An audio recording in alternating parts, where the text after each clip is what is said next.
All right, people, here's Tucker Carlson with the truth. Good evening and welcome to Tucker Carlson Tonight. One of the hallmarks of people who are telling the truth, in case you were wondering how to tell the difference, is that people who are telling the truth are calm. They don't wave their hands around and make wild accusations. They don't need to do that. It's enough to say what they know. And if honest people turn out to be wrong about something they have claimed, they'll admit it. They don't double down on false. They made a mistake, and that's okay. It's not like they're claiming to be God. Liars behave differently.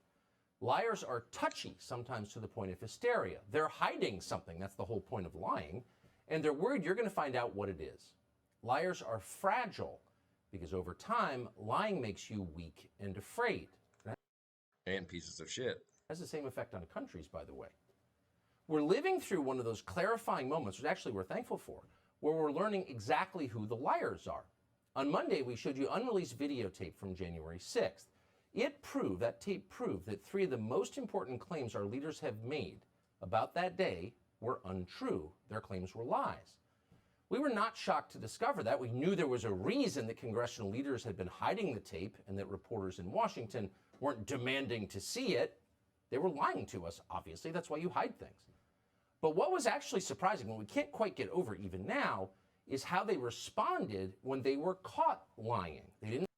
That's what really pisses me off is the lack of accountability. Seem embarrassed. They didn't apologize. They weren't even curious to learn more about what actually And the complete lack of remorse. happened on January 6th. Let's see the tape. No, they don't want to see it. They exploded in rage. And then, as liars tend to do, they doubled down. They told the same lies they've been caught telling, but with even greater aggression this time. Shut up, it's midnight, they said as the sun rose behind them. Who acts like that? Well, sociopaths do. And in this case, the sociopaths turned out to be both Democrats and Republicans. The commitment to lying in Washington is far deeper and more bipartisan, even than we realize when we follow this stuff for a living. Now, you sometimes hear people say that the whole partisan system is an illusion, and that underneath the manufactured debates, the leaders on both sides are in fact secretly united in a common love of money and power, and the deception required to get them. And honestly, we could never really bring ourselves to believe that. It's just too dark. But now we do believe it because we have seen it. Right. And maybe the disinformation is actually a fact. Consider the death of police officer Brian Sicknick. Now, we still don't know. Now listen to this stuff. I mean, I believe what Tucker Carlson is saying, and I'm glad that McCarthy handed over this footage, and I think that it promotes transparency and complete transparency, and that's exactly what our country needs right now. Good, true, honest leadership. Know exactly how Officer Sicknick died. We're not certain that anyone does know. No one has explained it. But after reviewing the previously withheld video evidence, we can tell you with certainty that Officer Sicknick was not beaten to death by Trump voters at the Capitol. The tape shows very clearly Brian Sicknick walking through the building in apparent health after the media told us for 2 years that he had been murdered. So they were wrong about that. Okay, they got caught. Here's the interesting thing. They won't admit it. Liz Cheney's tweet is still on Twitter tonight. Officer Sicknick was killed defending our Capitol from the violent mob on January 6th. No correction. Anderson Why is there no correction? Why is that stuff still up on the internet? Cooper of CNN still has not apologized. Quote, Officer Brian Sicknick died after being hit in the head with a fire extinguisher during the fight, he told us. Those are lies. So why not just admit it and move on? Well, because then you would have to, actually own up to it. And then the second that, you're proven to be a fucking liar, nobody will ever believe any fucking thing you ever fucking say or have ever said to be truth or a fact. But they won't.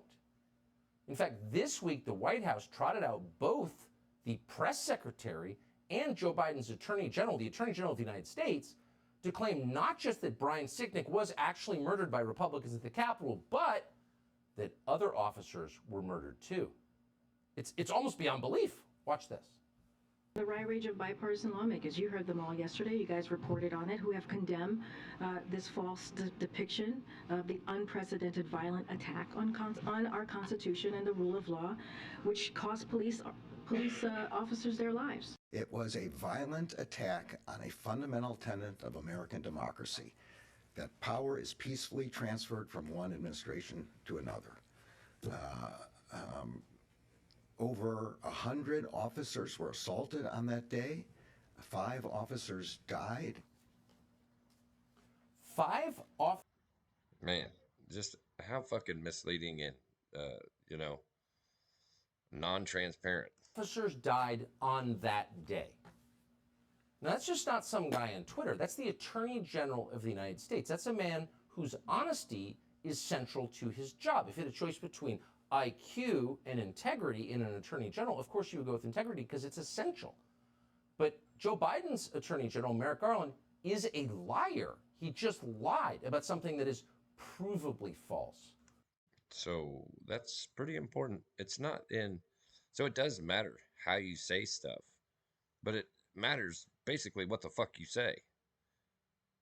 Who are these 5 officers who were, quote, killed that day? Notice he didn't tell you. No one ever tells you. No one ever shows you their autopsies. They don't want. Why don't they tell us? Why didn't they mention any names? And why didn't anybody do anything about it? Any detail. They just want the slogan. Now, they're counting Brian Sicknick. That's a lie. But who are the other 4? Well, those are 4 officers who killed themselves after January 6th, in some cases long after January 6th. But their suicides, we know for a fact, were the result of the Republican mob at the Capitol. It's just false. And it's not some esoteric fact. That fact is available to anyone who has internet access. No police officers died that day on January 6th. None. Not one. Some were assaulted, that is true, and their assaults are indefensible. So how many were assaulted? Well, Garland said over 100. The Government Accountability Office says the number is 114, and we're just going to roll with that. We don't know if it's true, but we'll take it at face value. And that is bad. We are opposed to assaulting police officers in any context. We said that on January 6, 2020, and we'll say it again, we're against that. But is January 6th the worst assault on the U.S. government since the Civil War? The worst assault on American government since the Civil War. You have got to see this. No, what was all those other riots?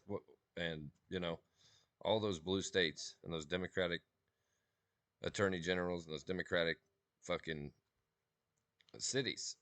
Where the fuck was the rule of law then, and how was it not, you know, the worst fucking attack on American government since the Civil War? Yet January 6th is.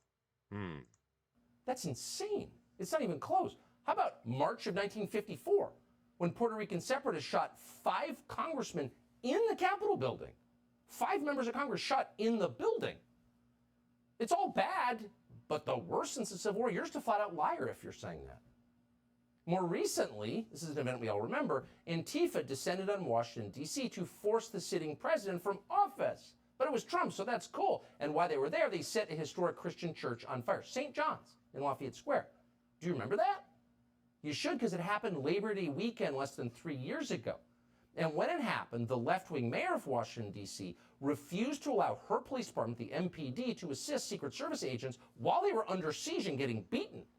No, she made her cops stand back and watch it happen. And they were very upset about it at the time. You may have forgotten that. Here's what it looked like.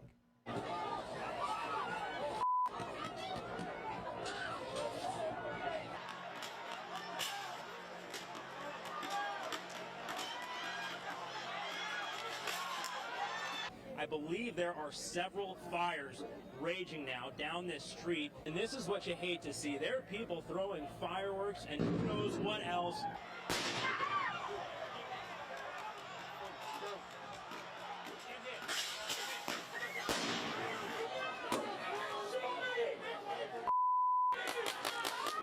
And that crane is just fully engulfed.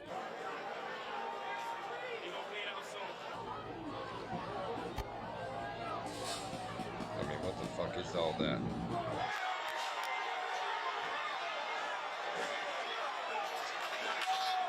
It's bad that just set fire to St. John's Church. Wow. Yet these people weren't prosecuted. Is burning a church across from the White House. Those are the George Floyd riots. So what was the toll there?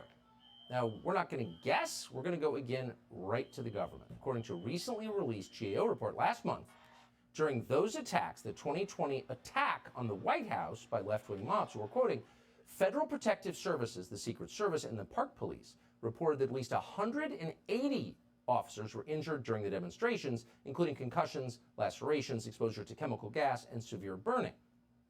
So, while stipulating that all riots are bad, because precision matters, facts matter, the truth matters, here's the truth.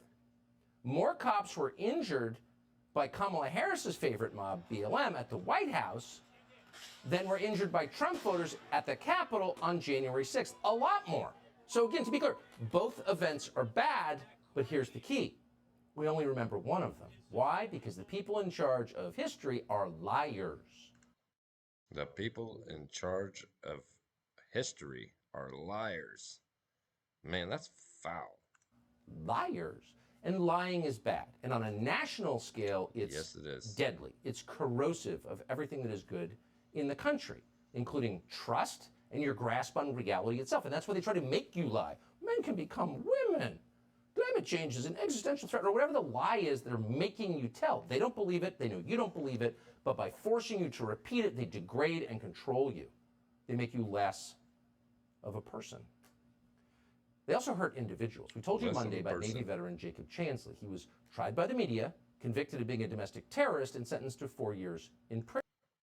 Sentenced to 4 years in prison. This is Jacob Chansley. Now, I want you to take a listen to this. If you haven't, surely you saw this particular individual who was made out. He's actually in jail right now. What exactly was Jacob Chansley's crime? Well, no one was ever very precise about that. Here's what the media told you it was. In his horned helmet, fur pelts, and face paint, Jacob Chansley became known as the QAnon shaman. But prosecutors called him the most prominent symbol of a violent insurrection. He's been in jail since January, and he's trying to get out, but prosecutors say he is still too dangerous to release. Make no mistake, Chansley is a stone cold thug. He kept saying, I'm not violent, I'm peaceful, I'm a shaman. Listen to all this trash that they talk on this individual. Then watch the actual footage, raw footage from Tucker Carlson, given to him by McCarthy. But then you put those images, what you were just talking about, you put those images together, and that isn't an image of peace. This is the new face of extremism. It's the new face of extremism. Jacob Chansley is the new face of extremism. He's a stone-cold thug. Prosecutors say he is too dangerous to release. And most people believe that because why wouldn't they? They were told it, and there was no evidence to the contrary. And now there is evidence to the contrary. We brought it to you Monday. And now there is evidence to the contrary. What do you think about that, you bunch of schmoes? Video that we reviewed at great length over 3 weeks showed with precision what Jacob Chansley actually did inside the Capitol. And here's what it looks like once again. Here's video of Chansley in the Senate chamber. Capitol police officers take him to multiple entrances and even try to open locked doors for him. We counted at least 9 officers who were within touching distance of unarmed Jacob Chansley. Not one of them even tried to slow him down. And what do you think about that? Chansley understood that Capitol Police were his allies. Video shows him giving thanks for them in a prayer on the floor of the Senate. Watch. Thank you, Heavenly Father, for giving the inspiration needed to these police officers to allow us into the building. Contrast the reality of what Jacob Chansley did in the Capitol building on January 6th, the indisputable facts recorded on video, some of which has never before been seen, with the depiction of Jacob Chansley that you've seen in the media for more than 2 years. He's a terrorist, they said. He should be killed. Shoot him. Shoot him. Like, if That's amazing when, accountability comes rolling back your way and the wheel of justice grinds finally you know, people want to lash out instead of just saying they were wrong. You burst into the United States. If he was dressed like Bin Laden, would you have shot him? Shoot him! Shoot him! It makes you wonder, who are the violent extremists here? So as you saw, and again, details matter because this is a man. This is an American citizen, a Navy veteran. This is a human being. And so what he actually did should be of deep concern to every American because he's in jail tonight. What Jacob Chansley actually did was wander peacefully through the Capitol, shepherded by Capitol police officers who literally opened doors for him. When one was locked, they went to another. Dozens of officers stood and watched him. All of them had guns. Jacob Chansley did not. They never told Jacob Chansley to get out. The head of the Capitol Police today said, never even told him to get out. And why is he in jail? He was trying to calm the situation. It was already calm. He was the only protester in the frame. They could have let him outside. They didn't. They helped him. We're not going to speculate as to why. We don't know why. All we know is what we see on the tape, and no one disputes it. We didn't cherry pick it. We didn't make it up. Once inside the Senate chamber, as we told you, Chansley said a prayer thanking God for the kindness of Capitol Hill police. And good for him, they were kind. This was not a domestic terrorist. And that matters. But what matters even more is the videos that we showed you after 26 months were not shown to Jacob Chansley's attorneys. That's a violation of the Constitution. That is a violation of the Constitution. Withholding, you know, that the raw footage. That's why I started filming everything. Because, you know, the video doesn't lie. And he's in jail because of it. Because the liars on the January 6th committee and the prosecutors who did their bidding, and that means Benny Thompson, and that means Adam Schiff, it means Liz Cheney, these people have this man's life on their hands. They helped withhold these videos from Jacob Chansley's attorneys. And that means the judge who sentenced Jacob Chansley, Royce Lamberth, never saw them either. And therefore, Judge Lamberth was able to say that what Chansley did was, quote, horrific. He apparently had no idea that Chansley was wandering around with the cops, walking through doors they opened and saying prayers for them. We're quoting, "You made yourself the center of the riot," said the... And that's pretty fucking sad, you know?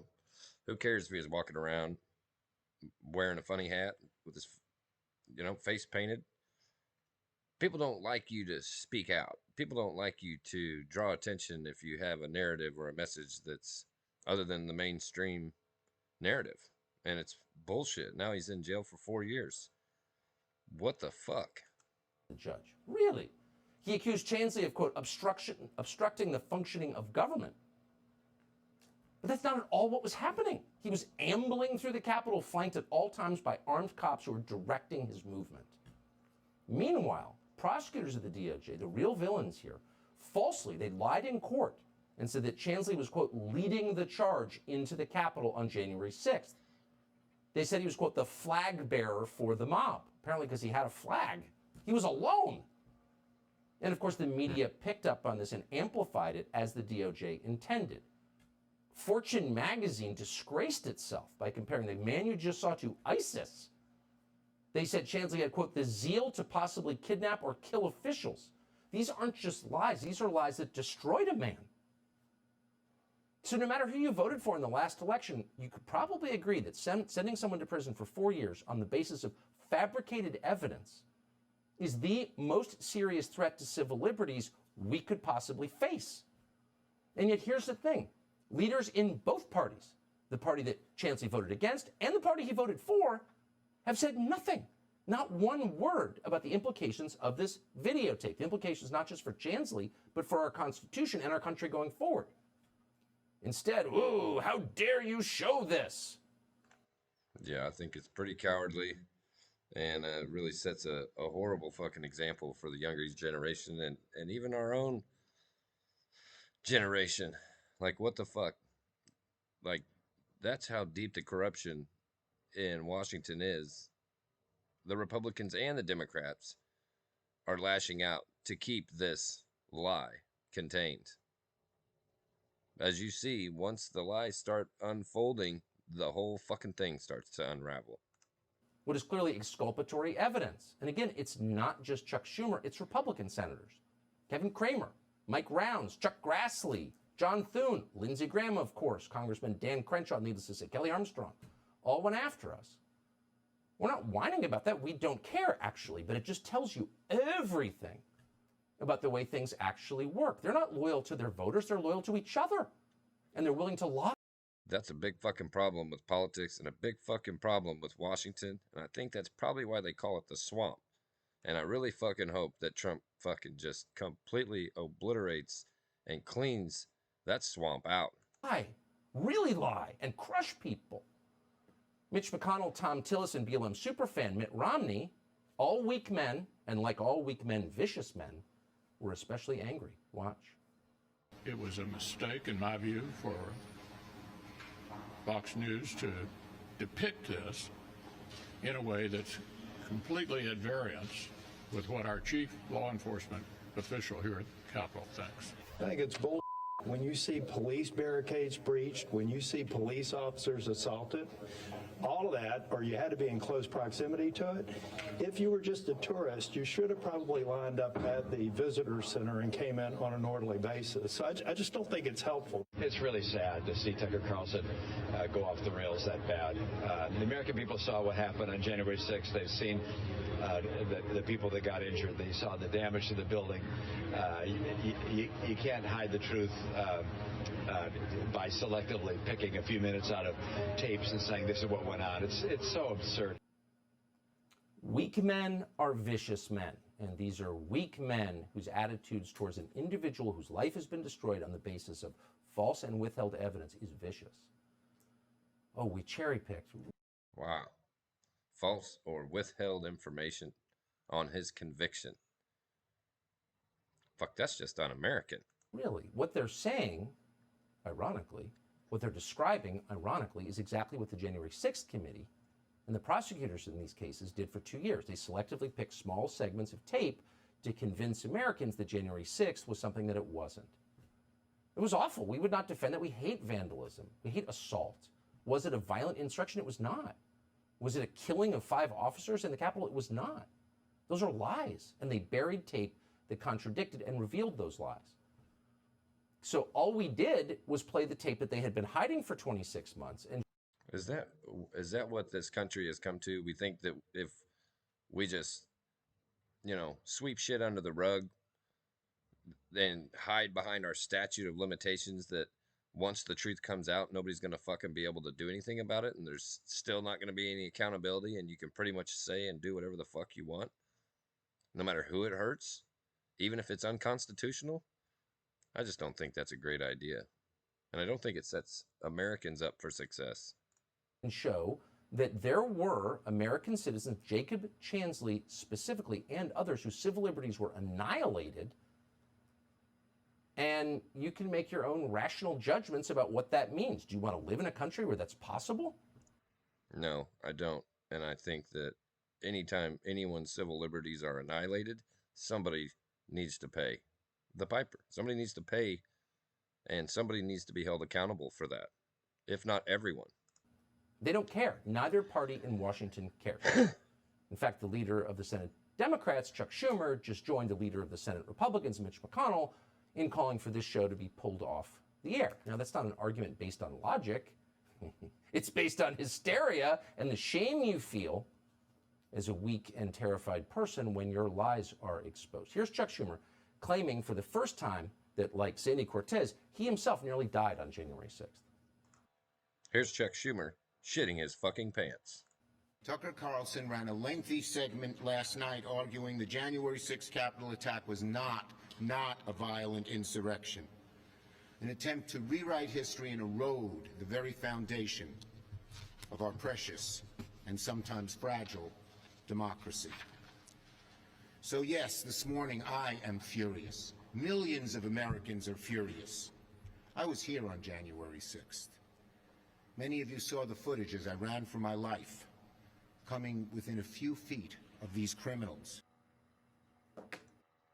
So you wanted to use the footage to push the narrative, but did anybody get charged? I mean, how many people were convicted? How many of the, you know, lawbreakers were held accountable? Yeah. So we invited Schumer on, McConnell. Anybody is always welcome to come on our show. If we got something wrong, tell us how. If you think we altered the tape in some way, tell us how. But they won't. Nor will they answer the most basic question, which is why should a demonstrably nonviolent man who literally said a prayer of thanksgiving for police officers on the Senate floor, how is that man ISIS? How is he a domestic terrorist? How is he a threat to the Republic? Why is he in jail for 4 years? Shut up! Pull that show off the air!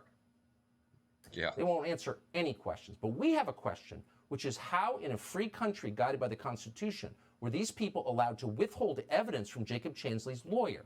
How could that happen? Subscribe to the Fox News. How could that fucking happen? Don't forget, I'm John Lee. If you like videos like these, hit that like and subscribe button for me and ring the bell for notifications. I'm on to the next one.